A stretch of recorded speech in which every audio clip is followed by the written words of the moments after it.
मुनाफ़िक़त की सीढ़ियाँ चढ़ना शुरू करता है तो उसे झूठ की आदत हो जाती है, ऐसा कहा जाता है। आप इसके बारे में क्या कहना चाहेंगी?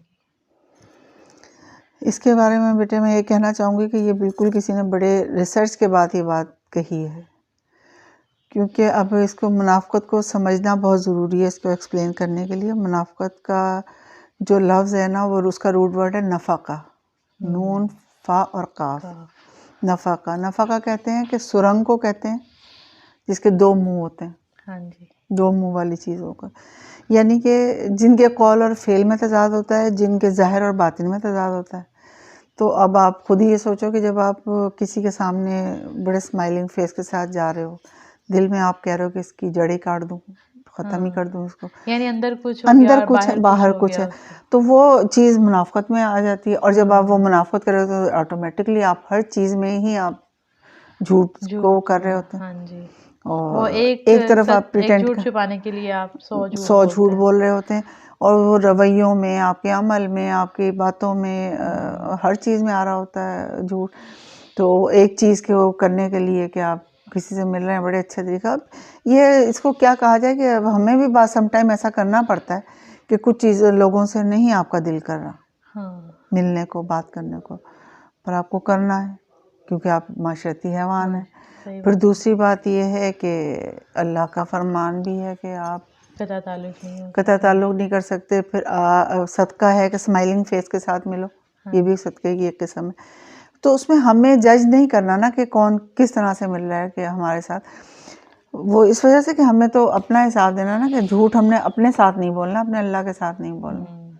कोई क्या कर रहा है और क्या नहीं कर रहा, ये हकीकत है कि आज के दौर में, आप आज के दौर में नहीं, मेरा ख्याल है कि हमेशा से ऐसा है।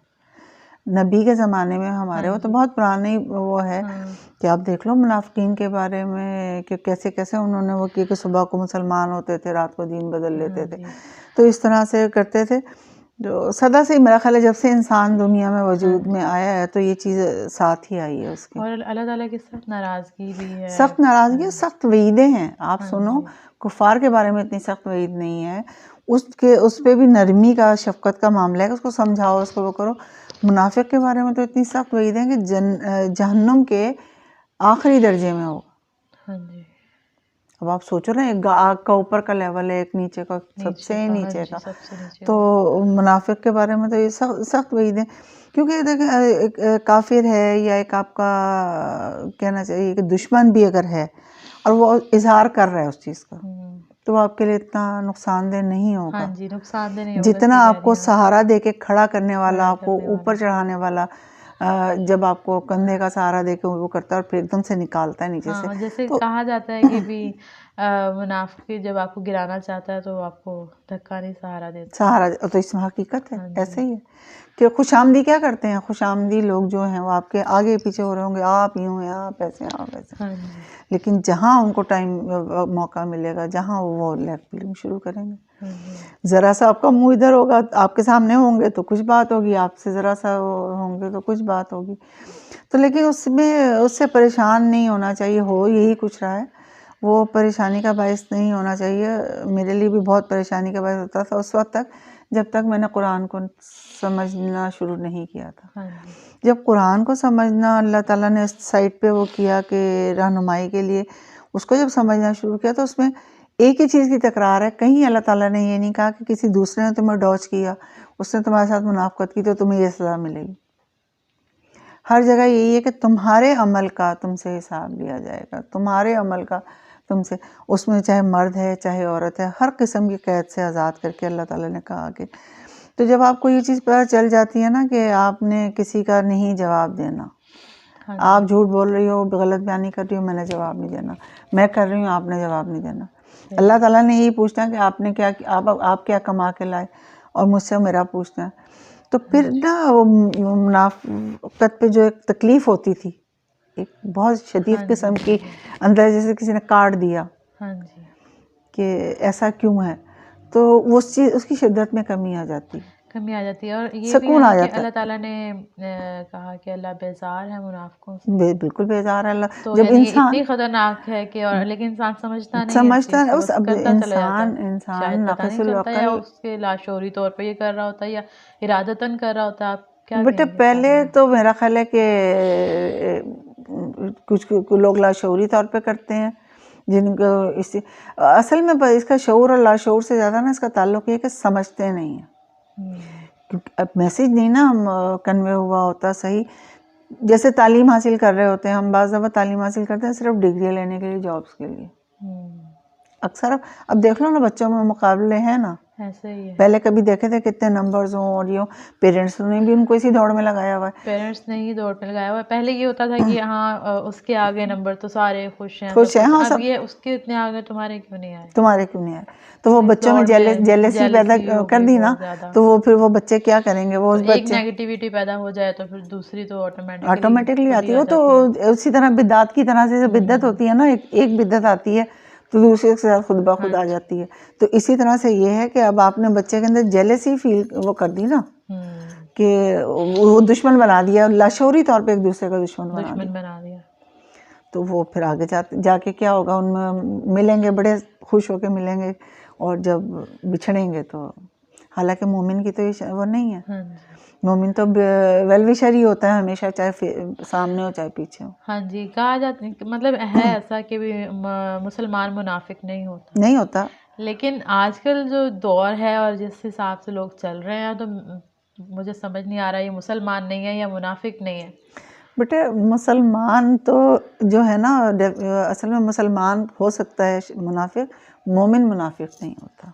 हाँ ये सही कह रहे हैं, वाकई मोमिन मुनाफिक नहीं। तो मुसलमान तो आप कहते हैं ना, कलमा पढ़ लिया आपने, सरेंडर कर दिया अल्लाह के सामने, आप मुसलमान हो गए। उसके बाद फिर उसके आगे फिर वो है ना क्लासेस, जैसे नर्सरी प्रेप ऊपर चढ़ते जाते हैं। तो फिर जब आपके दिल में अल्लाह के ऊपर ईमान पुख्ता हो जाता है ना, फिर आपके अंदर से ये गलाजतें, ये चीज़ें निकलती हैं और कामिल यकीन होता है इंसान वैसे ही पुरसुकून हो जाता है कि हर चीज़ और फिर जब आपको पता चलता है कि आप मान किसकी रहे हैं, आपसे ये डिमांड किसने की है, उस हस्ती ने जिसने आपको पैदा किया, वो हस्ती जो सबसे बड़ी है, तो हम हम किसी इंसान के सामने क्यों प्रिटेंड करें, जो हमारे अंदर है हम क्यों ना उसका इजहार करें। जब हम अपने रब के सामने खुल के अपनी हर चीज़ का इजहार कर सकते हैं, तो हम इंसानों से क्यों डरें। सही बात है। और इंसानों को खुश करने के लिए अपने रब को क्यों नाराज़ करें। सही बात है। और वो हस्ती जो कहती है कि मुझसे मांगो, जितना मांगो मैं दूंगा, और खुश होता है हर चीज़ के लिए। और उसमें ये नहीं कि आप मांगने के लिए पैसा मांगे, सिर्फ दौलत ही मांगे, उससे हिदायत मांगे, उससे सुकून मांगे, उससे इत्मीनान मांगे, उससे अपनी बरकत मांगे, उस ना सिर्फ अपने लिए। और देखें अल्लाह ताला ने कितने वो रहीम है कि वो कहते हैं दूसरों के लिए मांगोगे ना, अपने उस बहन भाई के लिए मांगोगे जो हाजिर नहीं है, तो तुम्हें मैं उससे ज़्यादा दूंगा। हाँ जी। 2 फरिश्ते मुकर्रर कर देते हैं अल्लाह ताला के, जब जो बंदे इस मेरे वो फरिश्ते कहते हैं कि अल्लाह ताला इस बंदे ने जो अपने बहन या भाई के लिए दुआ की है ना, वो इसके हक में भी कबूल हो। सही, बिल्कुल सही, ऐसे ही है। तो फिर आप ये देखोगे अगर ये सोच आ जाए ना, तो मुनाफिक का एलिमेंट निकल जाता है। फिर हम किससे हसद करें, किससे जलें, क्यों वो करें मुनाफिक करें। और ये मेरे ख्याल में रिश्तों की आजकल मतलब ये फैमिलीज में हो गया या फ्रेंड्स में भी ऐसा बहुत होता है वो बिल्कुल होता है। तो मुनाफिकत जो है रिश्ते ख़राब करती है। अगर हम उसे सही लेके चलें तो इसमें क्या बुराई है, क्यों मुनाफिकत ना सिर्फ इतना ज़रूरी हो गई है लोगों के लिए। मुनाफिकत ना सिर्फ रिश्ते ख़राब करती है, मुनाफिकत आपको खुद को ख़राब करती है, आपकी आखिरत ख़राब करती है। सही कह रहे हैं आप। तो उसको तो हम रिश्ते तो एक चीज़ है ही, और रिश्ते के बारे रहम के बारे रिश्ते हैं जो हमारे हैं, उनके बारे में तो अल्लाह ताला की कितनी वईद है कि कता ताल्लुकी का कितना वो है। बाज़ दफ़ा होता है दिल करता है कि बंदे से मिलो ही ना, इसकी शक्ल ही ना देखो, लेकिन फिर खुदा का खौफ अगर आपके दिल में आ जाता है तो अल्लाह ताला के कहने पे फिर बर्दाश्त करना पड़ता है, और उसी बर्दाश्त का और सब्र का तो अजर। तो अब ये मुनाफिकत की बीमारी है जो तो कोरोना की तरह से सबके अंदर वो हो गई, लेकिन इसकी कोई वैक्सीन नहीं है। इसकी वैक्सीन सिर्फ तकवा है या खुदा का खौफ, जो डर जो हमारे अंदर है ना, वो सिर्फ इसकी वैक्सीन है। अगर हम उसको पकड़ लें तो वो आपको इतना अंदर से इत्मीनान और ठहराव दे देती है कि फिर आपको तकलीफ। अल्लाह से मोहब्बत हो गया बहुत, मतलब अल्लाह से मोहब्बत हो जाए तो जाहिर सी बात है मुतमईन हो जाता है कि मुझे सब कुछ उसने ही देना, तो मुझे क्या बिल्कुल लोगों फिर भी उसके बावजूद भी आप ये अगर रखें ना, क्योंकि आपको आपकी नियत का, आपकी सोच का फल मिलना। आपके साथ कोई भी कुछ कर रहा है, आप ये सोचें कि मैंने नहीं करना, मुझे इसका रिवार्ड जो है ना अल्लाह ताला से लेना है। मैंने पहले भी जिक्र किया, कुरान क्लास में हमारी एक साथी होती थी, हम लोग सीख रहे थे, अभी भी सीख रहे हैं तालिब इल्म में, लेकिन उस शुरू के दौरान की बात है। तो वो बहुत नाइस खातून थी, कहती हैं कि जॉइंट फैमिली में रहती थी, कहती जिसने भी आना उठ के कोई ना कोई वो करना, ऐसा कि मेंटली टॉर्चर। तो कहती थी कि मैं ना एक कोने में बैठ जाती थी, मैं अल्लाह में जी हुण तुसी देख लिया ना, मैं कोई गल कीती सी नहीं कीती सी, हुण तुसी देख लो, हुण मैं कहना भी कुछ नहीं है, तुसी आप ही जवाब दो। तो वो उनके स्टाइल और उनका कहने का, वो चेहरे पे इतना इत्मीनान था कि ये कितने मज़े से बैठ के कहती मैं अपना आपको निकाल लेती हूँ, अल्लाह से गो थ्रू कर देती हूँ, अल्लाह के लाडले बन जाओ, अल्लाह के लाडले बन जाओ, मतलब ऐसे छोटा बच्चा है ना, बच्चा आ गया माँ से, ऐसे ही मैं नहीं बस आप ही करो, ऐसा ही है। अच्छा, और देख लो कि उसका काम सबसे अच्छा होता है, ऐसे ही है, उसका काम सबसे अच्छा होता है कि माँ पे ज़्यादा उसके साथ प्यार के साथ मोहब्बत के साथ उसका वो करती है।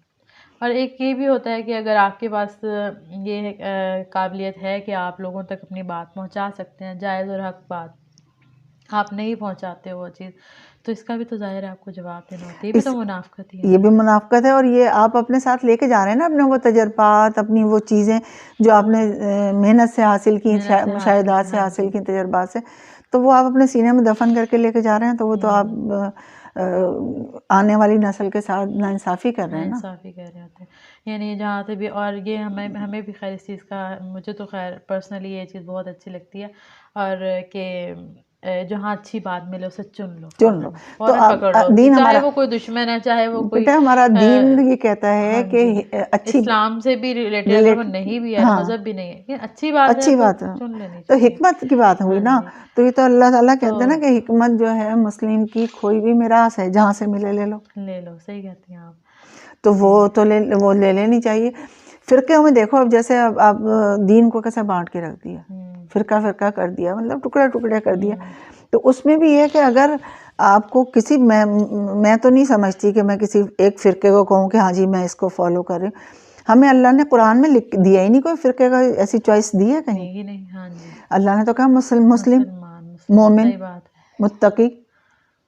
तो हम तो वो अल्लाह ने कहा ना कि तुम्हारे लिए तुम्हारे दीन को मुकम्मिल कर दिया, और इस्लाम तुम्हारे लिए बतौर दीन पसंद किया, तो उसके आगे पीछे हमें ज़रूरत ही नहीं है। फिर उस दीन की उसमें जो भी चीज़ अच्छी जिस शाख से भी मिल जाती है आपको, जो फूल अच्छा है वो चुन लें और अपना गुलदस्ता तैयार करते जाएं, और अपने ज़िंदगी के मामला जो है अल्लाह के हवाले करते हैं। बिल्कुल ऐसा तवक्कल तो देखो बेटा करना ही करना है ना, उसके बगैर तो आपका गुजारा नहीं है। सही कह रही हैं। तो जब आपने तवक्कल करना है ना, तो फिर हर मामला अपने उस बड़ी ज़ात हस्ती के हवाले करके ना, उसको गो थ्रू करके कि आप जाने जी, आपका काम जाने।